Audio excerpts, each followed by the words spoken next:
Монгол Улсын хөгжлийн 2026 оны төлөвлөгөө гэж надад бол хошгоруулах төлөвлөгөө шиг санагдчих. Нэг үгэлт. Ямар хүн ийм идэм бэ? Харамсалтай. Харамсалтай шүү. Яаж эдийн засгийн тооцоо судалгаа гаргасныг би сайн ойлгохгүй байна. За би жишээлбэл энэ хэдэн тоо хэлээд. Өнөөдөр яг орон нутгад байгаа иргэдэг орон сууцчдын тал дээр орон нутагт ажлын байр бий болно гэдэг сайхан үг хэлж байгаа. За өнөөдөр яг орон сууцнд нийт хүн амын 32.1% буюу 302,237 өрх. 279,639 өрх инженерийн дэд бүтцийн бүрэн хангамжгүй байшин оролт. Нийт өрхийн тоогоор үзвэл 20.7%. 359,671 өрх гэр сууцанд амьдарч байгаа. 38.2%. Ямар ч инженерийн шугамшуулж байгаа байхгүй. Шинэ дэд бүтц татах хугацаа 1-2 жил. Яаж 2026 150,000 орж ирэх гэдэг юм. Энэ чи би ерөөсөй ойлгохгүй байна. Та нар хөдөө орон нутаг сумдад явж үзээгүй юм шиг байна. Тэнд юу инженерийн шугамшуулжээ? Уучлаарай. Яаж худагтай байх вэ гэдэг асуудал ярьж байгаа шүү дээ. 150,000 айлын орон сууц гэдэг бол 600,000 хүн орсон суух хэмжээний дэд бүтцийг барих байдлаар шаардлагатай болж байгаа. Хаана гон тэр усна? Өнөөдөр хүн амын хэрэглээнд хэрэглэж байгаа нийт усны чинь орон нутагт ялангуяа 51% нь унтны усны шаардлага хангахгүй байгаа шүү дээ. Энийг оруулсан юм уу? Энийг судалсан юм уу? Байгаль орчны яамныхан та нарт энийг хэлж өгсөн юм уу? Усны дутагдалд орж байгаа бид нар. Тэгээ Монгол улсын барилгын компаниудын яг жилийн дээд хэмжээ барилга барах 30-40 мянга. Яаж 4 дахин нэмэх гэж байгаа нэг? Энтэй дүүцэх хэмжээгээр нэг орон сууцны өртгийг 80-аас 100 сая төгрөг гэж өртөгтэй босноо гэдээ дундажлаа тооцохоор 12-аас 15 их 80 төгрөг болж байгаа. Манай энэ жилийн төсөв 33 их 80 төгрөг. Дараа жил яах юм? Урсгал зардлуудаа бүгдийг танах гэж байгаа юм уу? Цалин мөнгөө бүгдийг танах гэж байгаа юм уу? Яаж 15 их 80 төгрөгийг гаргаж ирэх гэж байгаа? Энийг би асуух гэж. Одоо гайхамшигтай тоо бичсэн байгаа байхгүй юу? Эдийн засгийн Эрдэнэт 24-өөс 25 онд улсын хэмжээнд ашиглалтанд орох орон сууцны төлөвгээд судалгаагаар нийслэлд 30,000, орон нутагт 6,925, үүнээс хамгийн их нь Дархан уул аймагт 1,366, Орхон аймагт 1,128 гээд хамгийн бага нь Говьсөнбөр аймагт 36 байгаа юм билээ. 24 оны байдлаар ипотекийн зээл 1.4 их 80 төгрөгөөр явж байгаа. Өөрөөр хэлбэл орон нутагт ялангуяа энэ орон сууцны хөтөлбөр зайлшгүй хэрэгжүүлэх хэрэгтэй юм билээ. Тэгжиж энэ орон сууцны хөтөлбөрөөр дамжуулж хүн амын одоо амжиргаа таны ярьж байгаа асуудлуудын тодорхой хувь нь шийдэгдэхэр юм судалгаа гарч байгаа учраас бид энэ орон сууцны хөтөлбөрийг ингэж дөрвтойгоор томоохон төлөвлөгөө болгож гаргаж ирж байгаа маа гэж үнэ тэ. Энэ 26 оны улсын хөгжлийн жилийн төлөвлөгөө хэдийгээр эдийн засгийн нөхцөл байдал таагүй байгаа ч гэсэн, докторгүй байгаа ч гэсэн энэ томоохон төсөл хөтөлбөрүүдийг хэрэгжүүлэх замаар энэ улсын хөгжлийг урагшуулах тэр тусмаа ялангуяа ядуурлын 43% нь орон нутагт байгаа. Тэгээ энийг чиглэсэн ажлуудыг ингээ багцаар нь төлөвлөөд явж байгаа. Тэгээ яг энэ ипотектэй холбоотойгоор засгийн газрын үйл ажиллагааны хөтөлбөр 24-с 28-нд нийтдээ 7 хөтөлбөр тусдаа суудсан байгаа. Ипотекийн зээлийн санхүүжилтийн их усрыг нийслэлийн гэр оролцооны дахин төлөлтгээд тэ ипотекийн зээлийн санхүүжилтийн журамд өөрчлөлт оруулах замаар эрчимчний хэмнэлтэд амны орон сууц барихад хөнгөлтэй зээл олох нөхцөлийг бүрдүүлэх гээд. Тэгээд 150,000 айлын орон сууц маань яг 1 жилийн дотор хэрэгжихгүй. Тийм учраас энэ нөгөөд үе шаттайгаар хэрэгжээд явна. Угаасаа хэрэгжээд явж байгаа төсөл арга хэмжээнүүд үргэлжлээд энийхээ цар хүрээг өргөтгөх. Энэ дээр яг тэр санхүүжилтийн тооцоо судалгаан дээр одоо явж байна. Тухайлбал энэ дээр тэр өртөг зардлыг бууруулахын тулд одоо гаднаас санхүүжилт одоо жишээлхэд микл гаднаас 150 сая долларын санхүүжилт босгоцсон байгаа юм лээ. Тэгээ энэ дээр swap-ийн зардал өндөр байгаа. Тэгээ swap-ийн зардал дээр дэмжлэг үзүүлвэл бас нэг 4 пунктаар зээл нь буурах гэх мэтлэнгээр. Тэгэхээр ерөнхийдөө энэ товчхон хариулт нь бол энэ ипотекийн зээлийг хувийн хвшил, хувийн одоо санхүүгийн байгууллагууд тодорхой одоо төрөөс тодорхой санхүүжилтийн схем загвар дэмжлэгийг үзүүлчихвэл өөрсдөө шийдэх боломжтой болж байгаа юм байна лээ тий.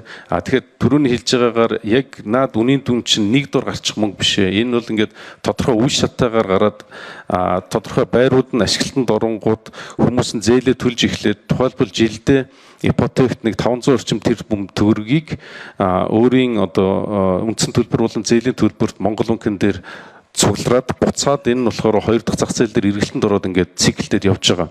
Тэгээ энэ санхүүгийн загварыг л бид нар сайжруулчвал энэ орон сууцны хөлбөр Эрдэнэторга та хоёр одоо бие бинийгээ сайн таних штэ. Хоёул одоо төрд орсон гэд хоёулаа бие биенийхээ нүүрийг угаамааргүй. Би танаас 150 мянган айлын орон сууц 15 их 80 төгрөгийг яаж гаргах гэдэг юм бэ гэдэг чинь л асуулаа штэ. Та одоо би таныг гүлэг төрүүлээд гэж ярмааргүй нэг үлэгт. Энэ боломжгүй байхгүй да. Боломжгүй. Инфляц ямар түвшинд байгаа юм? Бодлогын үе ямар түвшинд байгаа юм? Наад дэлхийн худалдааны дантай холбоотой асуудал чи яаж явж байгаа юм? Тэгээ та хэд энд бичгтээ иргэдийн төлбөрийн чадварт нийцсэн гэдэг бичсэн байхгүй. Метр квадрат тутмын та хэд 700 мянган төгрөгөөр зарах гэж байгаа юм. Иргэдийн төлбөрийн чадвар чи ямар хэмжээтэй байна? Энийг та нар бодож байгаа юм? Би танаас эдийн засгийн хөгжлийн яамнаас би асууж байгаа шүү. Байгаль орчны яамнаас асуугаагүй. Та нар эдийн засгийн суурь тооцоо судалгаа хийж байгаа бол жил болгон тэд эндээс тэдэн төгрөг орж ирнэ, энийг бид нар ингэнэ. Ийм тоог хэлээд өгөөч л гэж байгаа. Та нар Монгол улсын эдийн засгийн одоо ипотекийн санхүүжилтэнд ойролцоогоор нэг 4.4 их 80 төгрөг ингэж Монгол банк болон МИК банкнуудын хооронд эргэлдэж байгаа юм байна. Үүнээс гол одоо яг хувийн хөвшил банкуд бол ипотекийн зээлээ өөрсдөө өгөө явж байгаа. Тэгээд өөрийнхөө хүүсвэрээсээ гагцхүү зээлийн хүүн өндөр байгаад байгаа юм байна. Тэгээд зарим банкуд дээр бол одоо жишээлхэд жилийн 16%-тай. За үүнээс бид хэрв баталгаа гаргавал 4% хүүн буураад 12 руу очиод түрүүний хэлсэнчлэн олон улсын санхүүгийн зах зээлээс жишээлхэд МИК 150 сая доллар одоо босгоцсон байгаа. Тэр мэтэр мөнгө татвал түүнийх нь swap-ын зардал нэг 4 орчим хувь байгаа юм байна. Түүнийг буулгачвал тэгээд хэрв нэмээд хүүгийн датаас өгчвал ипотекийн зээлийн хүүн ингээд 6% орох боломжтой юм тооцоо судалгаа гарч байгаа юм аа. Тэгээ түрүүний хэлснээр энэ нэг дор гараад явчих мөнгө биш ээ. Одоо явж байгаа бүтэц, одоо явж байгаа санхүүжилтийг цааш нь улам сайжруулах замаар ялангуяа хувийн хвшил банк санхүүгийн байгууллагууд дээр байгаа санхүүжилтийг эргэлтэнд зөв оруулах хөшүүргийг хийх замаар энэ хөтөлбөр хэрэгжих боломжтой гэж харж байгаа юм аа. Ерөнхий сайдаар ахлуулсан үндэсний орон сууцны одоо хороо ажиллаж байгаа. За энэ хорооны дэд дарга нь би хийж байгаа.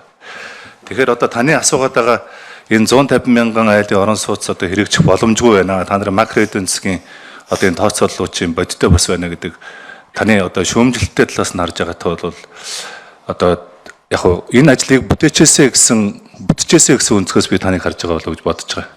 Тэгэхээр ер нь яг өнгөрсөн хугацаанд бол одоо манай төрөөс гэдэг юм уу Монгол банкнаас одоо явуулсан энэ ипотекийн зээлэн чинь нэг 4.5 их 80-ыг зараад тэгээд нэг 110-20 мянган айлыг бол орон сууцтай болгоцсон. Тэгээд жилд бол энэ ипотекийн зээлийн санхүүжилтэнд нэг 500 орчим тэрбум төгрөг байсныг одоо хоримтлын сангаас нэмэлт одоо санхүүжилт. Тэгэхээр энэ өнгөрсөн жилээс хоримтлын сан дээр ирсэн одоо 500 орчим тэрбум төгрөгийг бид нар нийлүүлээд одоо бол бид нар үндсэндээ ипотекийн зээлэнд жил бүхэн бол 1 их 80-ыг зарж байгаа.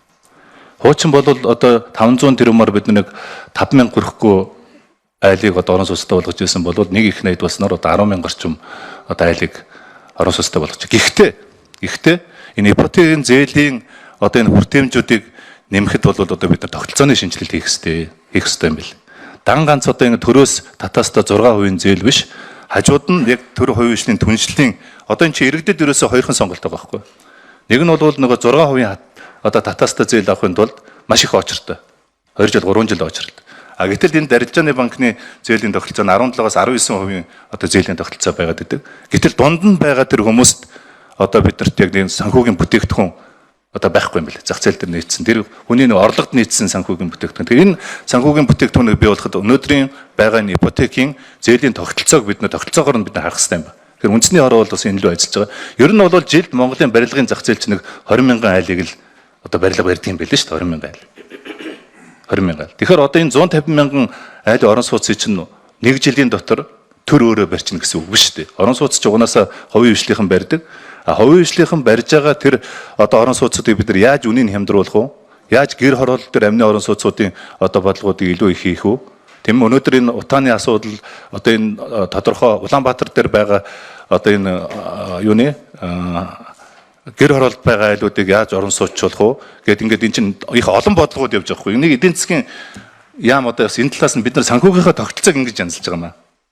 Нөгөө нийлүүлэлт талаасаа одоо бид нар яг ингээд энэ жилийн 20 мянгаыг ингэж 30 мянга, ингэж 40 мянга яг нөгөө орлогод нийцсэн ийм бүтээгдэхүүнүүдийг яг гаргах судалгаанууд хийж байгаа гэдэг барилгын яамн дээр, үндэсний орон дээр хийж байгаа. Энэ юмнуудаа та нарт мэдээлэл өгчих хэрэгтэй байхгүй юу? Нэг жил 150 мянга гэсэн үг шүү дээ. Бид нар 4 жилд энэ хамтарсан засгийн газрын хүрээнд л 150 мянга хүрье гэж ийм л зорилтыг бид нар их хурлаараа батлуулсан шүү дээ. Их хурл баталж өгсөн тоо шүү дээ. Манай засгийн газрын мөр хөтөлбөрийг их хурл баталж өгсөн шүү дээ. Энийг одоо манай барилгын яамныхан, үндэсний орооныхан ингээд тайлбар хэлж бол Батэрдэн гүшүүн тэр өнцгөөс тараад байгаа шүү дээ. Хүний мууг үзэх гэдэг биш байхгүй. Энэ төсөл хөтөлбөр нь бий болчоосоо тэр 150 мянган айл нь үнэхээр орон сууцтай болчоосоо гэдэг өнцгөөс би хараад энэ асуудлыг хөндөж яриад юм гэж ойлгоод байна шүү дээ. Харин тэ бидэд бодит байдалтайгаа нийцмээр байна. 2013 оноос 2025 оны хооронд 12 жилийн хугацаанд бид нар 118 мянган орон сууцыг хувийн хвшлтэйг нийлж барьсан мэдээ. 9.4 их найд. Одоо бид нар 4 жилийн дотор 150 мянган орон сууц 15 их найдын асуудал ярьж байна. Тэгээ би энэ мөнгийг яаж гаргаж байгаа юм бэ гэж ганцхан асуулт асуусан шүү дээ. Би барихгүй гээгүй. Барих нь сайн. Барих нь сайн. Энийг бид нар жишээлбэл гэр оролтоогоо энэ 359 мянган өрхийн 150 мянган өрхийн орон сууцнд оруулчвал энэ шиг гоё юм баахгүй. Гид үтц чи хаана вэ? Ус чи хаана вэ? Энийг л яриад байгаа шүү дээ. Дэмжиж чинь 250 мянгаыг барья. Асуудал алга. 115 их найд төгрөг чи хаана байгаа юм бэ л гэж.